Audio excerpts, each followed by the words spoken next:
Would it be dangerous to legalise assisted dying? 020 7862 2222 is the number. Give us a call. The Archbishop of Canterbury, Justin Welby, has said any form of assisted dying is dangerous and could make people feel like they've got a duty to end their life.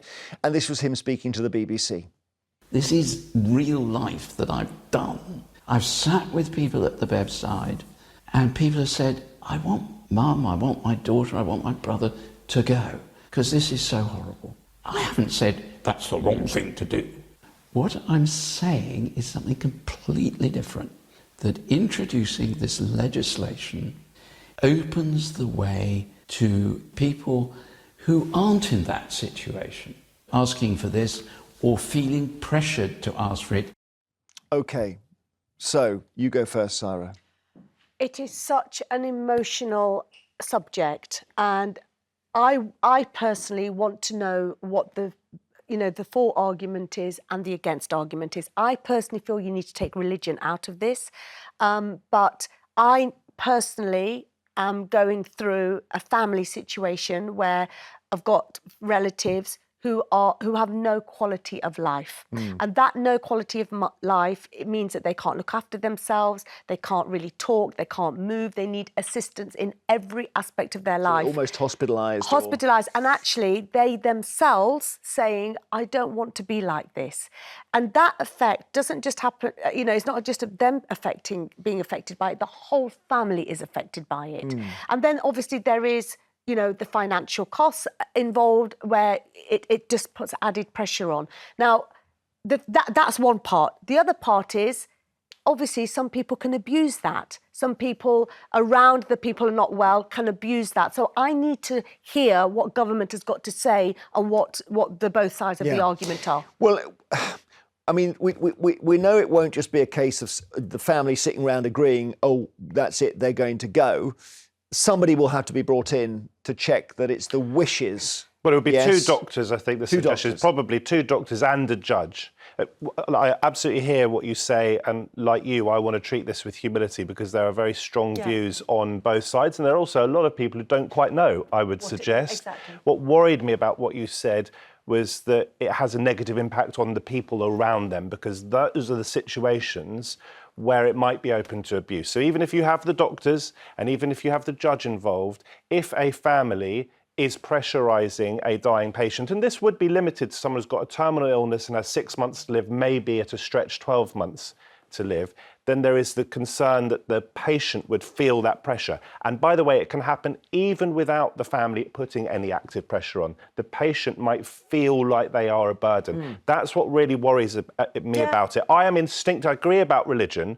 I have a sort of non-religious view that life is sacred. That might sound like a contradiction in terms. Maybe it's inherited from me having been brought up loosely as a Christian. I am worried about this. If it was down to me, I would probably say no, but I would equally be concerned that why should I have that final say over someone else's life? This was not an issue at the turn of the last century, 1900, London. The average age a man lived to in London in 1900 was 51. Now, a lot of people are pushing 90. And that's why this is coming. And also people don't want to break the law as well. That's the other thing. So, and doctors have been told this thing where, oh, we gave him a lot of morphine and he died in the night. You can't do that anymore because that's shipment. So we've created this issue for ourselves where we now have to have a formal process under which you end your own life. And it maybe the MPs vote for it as well. I mean, I wonder whether this will lead to a British dignitas. Yeah, I was just about to say. And then do you say that's private? Or do you have to have the state running that? Which is worse? I mean, look, the thing is, it's individual cases. This is people's choices. There are still people, I mean, look, even in our own family, if you have a choice to do something you want that will make whatever the decision you want, you should be able to respect that decision. And who is somebody else to say, can't do that because it's not right. It's when you need help. Of course, you can take your own life if you want to. That's your business. It's when you get to the point where you want to take it because you can't take it yourself. Because the quality of life is so bad that it's not a life anymore. Somebody has to help you. That's the thing. Susan in Kent. Hello, Susan. Hello. Is this an issue for you at the moment? Very, very, big issue to me. My husband was diagnosed in 2014 with a brain tumour.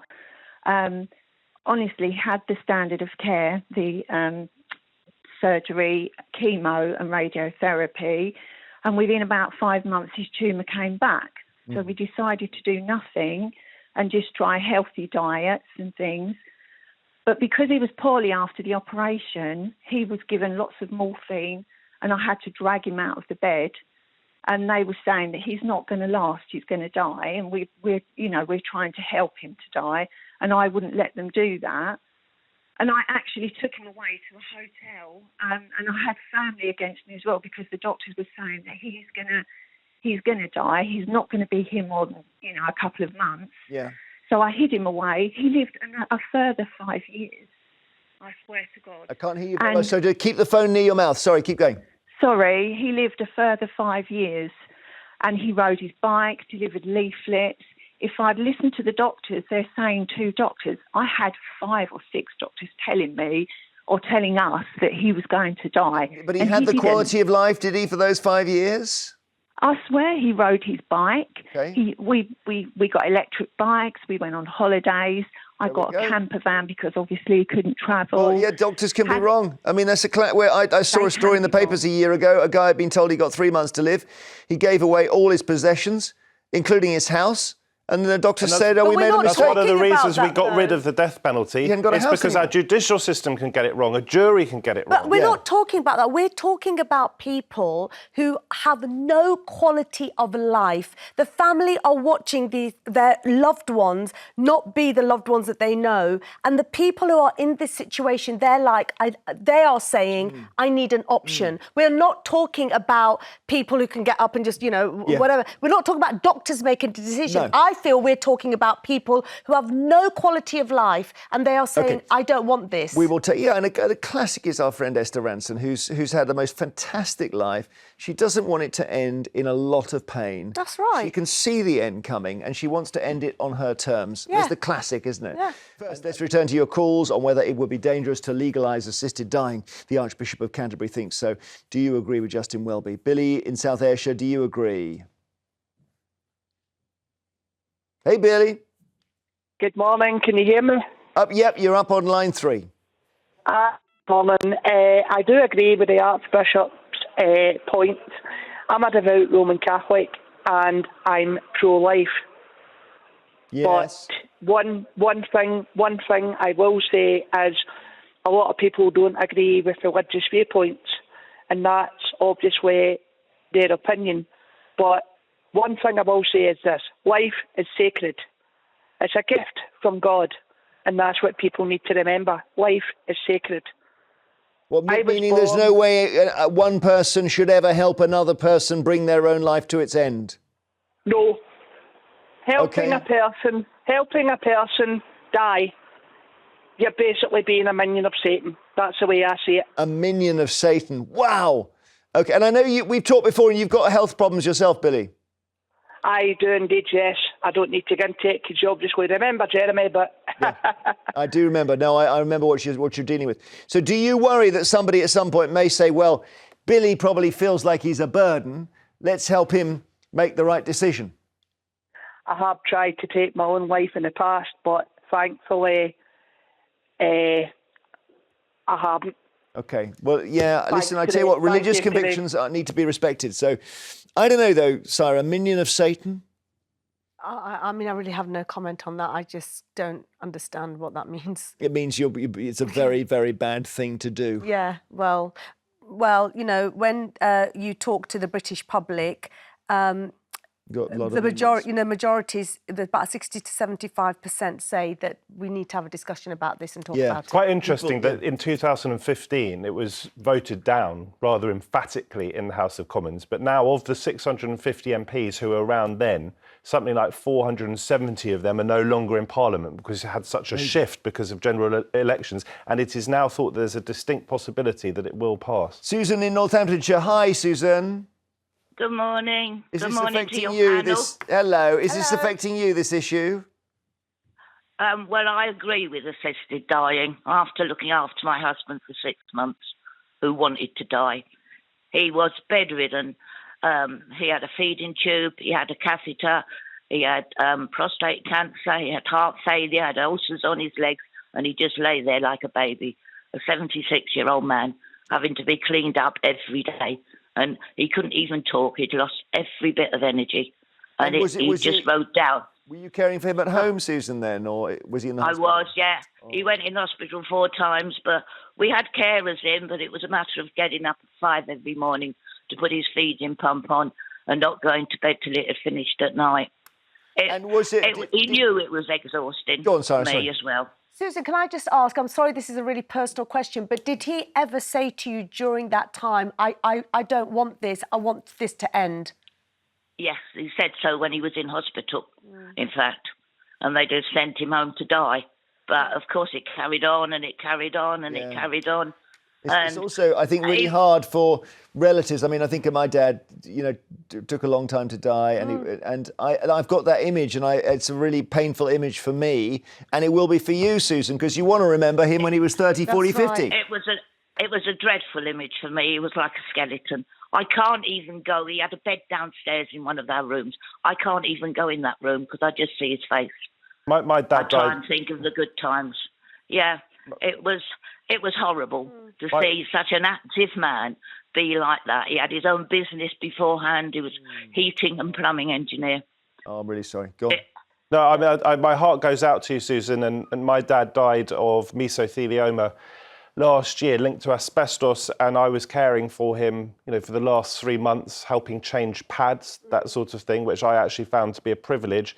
He wanted to cling to every last little tiny bit of life, as I did for him. I totally respect, however, your position and that of your late husband. The tricky thing, Jeremy, is that I am worried about this because I see the slippery slope, and yet, on the other hand, if it were just down to me, how can I be the person to say to Susan's husband, sorry, you can't have any help? Exactly. But then Justin Welby has basically said that it's wrong to do it. And it's wrong because he says because you will get it being abused. But this is Susan's husband saying, I want this to end. I agree. And I think... So, is his choice not right? Why doesn't he have the right to want that? Well, if thank you, Susan. I'll let you go. Thank you, Susan. Thank you so much. But let's take it away from Susan. Let's say that we're dealing with somebody whose husband is in that situation. Should she be allowed to bring a bottle of pills and put them by his bedside and say they're there if you want them? No, surely it would have to be done by a doctor. Otherwise, it could go wrong. Well, I mean, if it goes wrong, that's just horrific. But and then that brings in the issue. Doctors swear the Hippocratic Oath, do no harm. Do we want our doctors? This is part of the debate. Do we want our doctors to be killing people? Well, they did that for hundreds of years. But if the person is saying, doctor, I want you to do this, that's not killing people. That's carrying out somebody's wish because they don't want to be in pain and they don't have a quality of life. It's doing both. It's carrying out their wish and it's killing them. But also, then we get into the person, and there's been a case, I think in Belgium or the Netherlands, of somebody who managed to get their life terminated because they suffered from major league psychiatric illness in their 30s.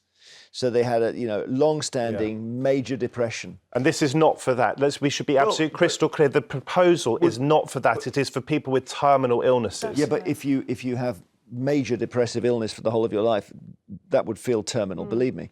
Elizabeth in Plymouth, hello. Good morning, everybody. Good morning. What's your perspective, Elizabeth? I don't think they should, to be truthful. Right. And the reason why I don't think they should is because when my son was 10 years old, I took him to and fro the surgeries and things like that, and they kept on saying that there's nothing wrong with him. And finally, I got a private doctor to check him over, and he had 6 weeks left to live. He had a huge brain tumour. So we had to go away to Bristol for nearly a year. And they told me that there's nothing else they could do for my son, to leave him in a tilt and turn bed and basically be fed through a tube. I took on the NHS and the consultants and everybody and brought him home for me. My son's just celebrated his 33rd birthday. Wow. Congratulations. And is he well now? Yeah. No, he's got 2 inoperable brain tumours now, but the fact is I fought for him to go to his choice school, a Catholic school that he went to, and the school was absolutely amazing. He went on to pass his GCSEs, and he learnt to drive, which they said that he could never do because he was because of his brain. He he has got a quality of life. We laugh every day. And the consultants that I see now can't believe that he's still alive, because they said to me, you've obviously been to Lourdes or something.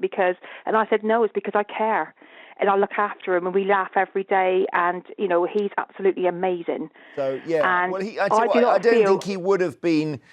That's not a situation where doctors will say to you, we're going to end the life of your son. That's not part of this law if it came in. But it would be where he was probably too young to even exercise that right anyway. But thank you, Elizabeth. That's a very heartwarming story. Goes back to this idea that you could be told it's the end of your life, and it's not. Yvonne in Derbyshire, hello. Good morning. What are you thinking about it this morning? I am deeply concerned, because if they bring the law in, it can be abused. It can be abused across the board, whether in private or in public or in care homes. It can be abused. And that is my major concern. Yeah, I agree. And because somebody, let's say 90-year-olds in care homes can be gaslit, basically, into thinking your life's not worth anything now. And I think this is the balance, isn't it? This is why we need to hear the arguments for and against, because you're absolutely right, it can be. But wouldn't a doctor be needed? Well, surely. I mean, the question is, if you're one of those who thinks it is a good law, so long as it's not abused, should we nonetheless not make it law because the law can be abused? Yeah. Well, yeah, exactly. I suppose all laws can be abused. Thank you, Yvonne. Kathy in Lancashire, do you think it would be abused if it came in, this law? I think it's the start of a slippery slope. What do you think would happen? Well, I think it could be abused. And why I rang in was because Esther Ranson seems to think she will die in agony. But my husband had cancer, and he was given a month to live in the end of July in 21, and he died at the beginning of September. And he didn't die in agony. The palliative care team, and this is my point, the palliative care team in Wigan was amazing. They were always there, came every day, started him off on ordinary painkillers and then intravenously, and then on the morning he died, it was obvious to me and my son that he was in a lot more pain.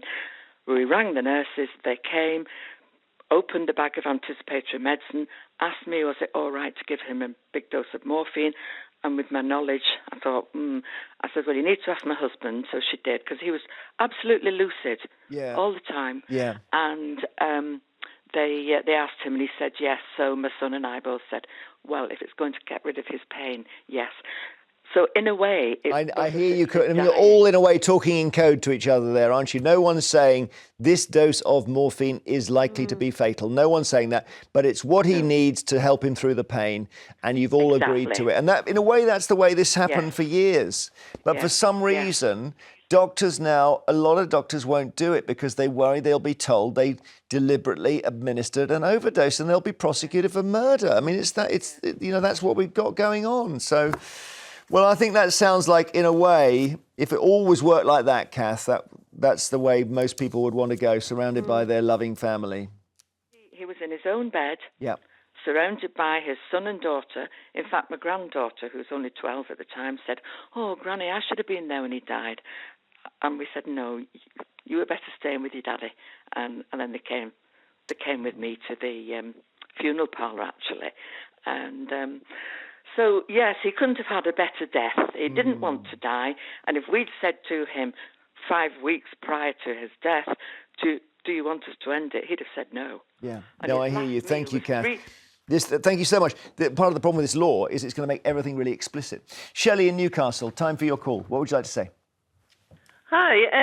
It was just a few years ago my poor dad found out he had terminal cancer, had to keep getting blood transfusions and that. But the last 3 weeks, my mum cared for him at home. And the last 3 weeks, he could basically do nothing, but he was laid in bed, couldn't drink or anything. She was having to wet his mouth. And there was times he was moaning because he was up. A morphine machine was there. And we used to always be in tears visiting him them last 3 weeks. We used to just say, why can't he just have a quick dose to put him out of his misery? Yeah.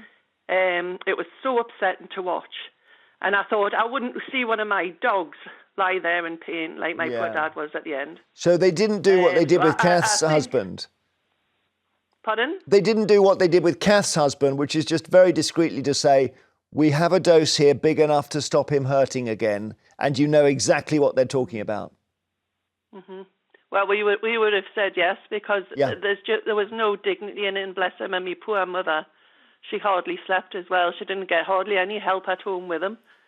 It's hard, man. I do think people should have their choice, but I think you should also, because they're saying including 2 doctors and a judge, they should have a psychologist to see the person if you know what you want at the end. Yeah. And it should all be written down. The psychologist should see that person, that they are not being forced, and they know exactly what they want at the end. Yeah. And I think it's down to that individual person that is dying of the diseases. You get the whole These calls, squad I in. think, are so powerful this morning, and I think they reflect why it's such a difficult That's conversation. Right. That's why we need to hear both sides of the argument. Yeah, well, thank you so much for calling in about that and telling so many personal stories.